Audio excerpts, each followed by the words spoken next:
నాది ఉస్మానియా యూనివర్సిటీ అండి. నేను గ్రూప్ 2 యాస్పిరెంట్ అండి. గత కాంగ్రెస్ పార్టీ ప్రతిపక్షంలో ఉన్నప్పుడు రేవంత్ రెడ్డి గారు ఏమన్నారంటే ప్రెస్ క్లబ్లో, ఈ బీఆర్ఎస్ ప్రభుత్వాన్ని మీరు ఓడగొట్టి కాంగ్రెస్ ప్రభుత్వాన్ని తీసుకొస్తే ఇప్పుడు ఉన్నటువంటి 783 గ్రూప్ 2లో కాంగ్రెస్ పార్టీ అధికారంలోకి వచ్చిన తర్వాత అదనంగా పోస్టులు కలిపి మీకు అనుకూలమైన సమయంలో ఎగ్జామ్ నిర్వహిస్తామని చెప్పేసి రేవంత్ రెడ్డి గారు ఇప్పుడు ఉన్నటువంటి ముఖ్యమంత్రి గారు హామీ ఇచ్చారండి. ఆ హామీతో పాటు అదేవిధంగా మేము మా పుస్తకాలు పక్కకు పెట్టి ఊరు వాడ వెళ్ళి మేము కాంగ్రెస్ పార్టీని ఒక్కొక్క వ్యక్తి 50 మందిని ప్రభావితం చేపించి కాంగ్రెస్ పార్టీని అధికారంలో తీసుకొచ్చామండి. తీసుకొచ్చిన తర్వాత రేవంత్ రెడ్డి గారు ప్రతి వేదికల మీద ఈ రోజు కాంగ్రెస్ పార్టీ వచ్చిందంటే నిరుద్యోగుల వల్లనే కాంగ్రెస్ పార్టీ వచ్చిందని చెప్పేసి అన్నారండి, ఒప్పుకున్నారు.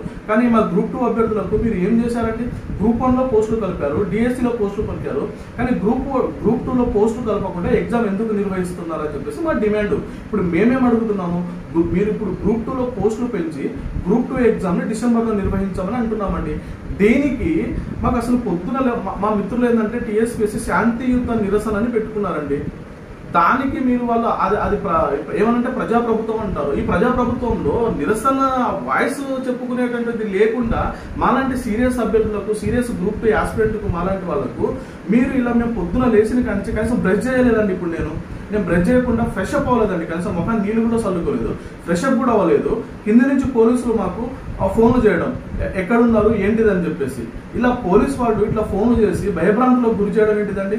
ప్రభుత్వం దీని గురించి ఆలోచించాలి. అసలు పోలీసు వాళ్ళు ఈ హాస్టల్ లోపలికి రావడం ఏంటిది? వీసీ వాళ్ళు పర్మిషన్ ఇచ్చారా? అదేమన్నా రిజిస్టర్ సార్ ఏమైనా పర్మిషన్ ఇచ్చారా? మీరు హాస్టల్ లోపలికి వచ్చి మా రూమ్లు వెతుక్కుంటూ మమ్మల్ని భయభ్రాంతులకు గురి చేయడం ఏంటిది? ఈ నిర్బంధాలు ఏంటిదండి? గత బీఆర్ఎస్ ప్రభుత్వంలో ఈ నిర్బంధాలు ఉన్నాయని చెప్పేసి ఆ కాంగ్రెస్ ప్రభుత్వం ఏరికోరి తెచ్చుకున్నాం. ఈ ఏరికోరి తెచ్చుకున్నటువంటి ప్రభుత్వంలో ఈ నిర్బంధాలు ఏంటిది అసలు? మేము ఇది అడుగుతున్నాము. అంటే నిరసన తెలుపుకోమంటారు మీరు, వాయిస్ వినిపించండి అంటారు మీరు, కానీ సమస్య ఏంటో అర్థం కాదు మీకు. సమస్య మేము చెప్తే మీరు వినరు. మేము మార్చి నుంచి అడుగుతున్నామండి ఈ గ్రూప్ 2 పోస్టులు పెంచి ఎగ్జామ్ డిసెంబర్లో నిర్వహించాలని చెప్పేసి. ఇది చేయకుండా మీరు మా వాయిస్ కూడా మీరు అర్థం చేసుకుంటా మధ్యవర్తుల మాటలు విని మీరు ఏదేదో చేసుకుంటా పోతే మాలాంటి వాళ్ళకు అన్యాయం జరుగుతూ ఉన్నది. అయినా కూడా ఈ నిర్బంధాలు ఏంటిదండి? నేను పొద్దున లేచిన కాడి నుంచి కనీసం బ్రష్ కూడా చేయలేదు, టిఫిన్ కూడా చేయలేదు. బయట టిఫిన్కి వెళ్దామంటే కింద పోలీసులు ఉన్నారు, 10-15 మంది పోలీసులు ఉన్నారు కింద. ఇప్పుడు నేను ఎలా తినకుండా ఉండమంటారా మీరు? ఇదేనా ప్రజాప్రభుత్వం అంటే? ఈ నిర్బంధాలు ఏంటిదండి ప్రజాప్రభుత్వంలో? దయచేసి ప్రభుత్వం ఇలాంటివి మానుకోవాలా? పోలీసు వాళ్ళు కూడా అతి ఉత్సాహం చూపించకండి.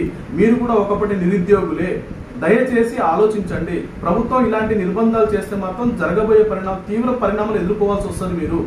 కాబట్టి దయచేసి మాలాంటి వాళ్ళని మీరు ఇలా నిర్బంధించడం ఎంతవరకు కరెక్ట్ అని ఆలోచించుకోండి ఒకసారి. దయచేసి ఇప్పటికి కూడా ఈ ప్రభుత్వాన్ని వేడుకుంటా ఉన్నాము, ఈ గ్రూప్ 2 పోస్టులను పెంచి డిసెంబర్లో ఎగ్జామ్ నిర్వహించండి అని చెప్పేసి వేడుకుంటా ఉన్నాము. ఈ నిర్బంధాలు చెయ్యకండి, మా హక్కులని కాలరాయకండి.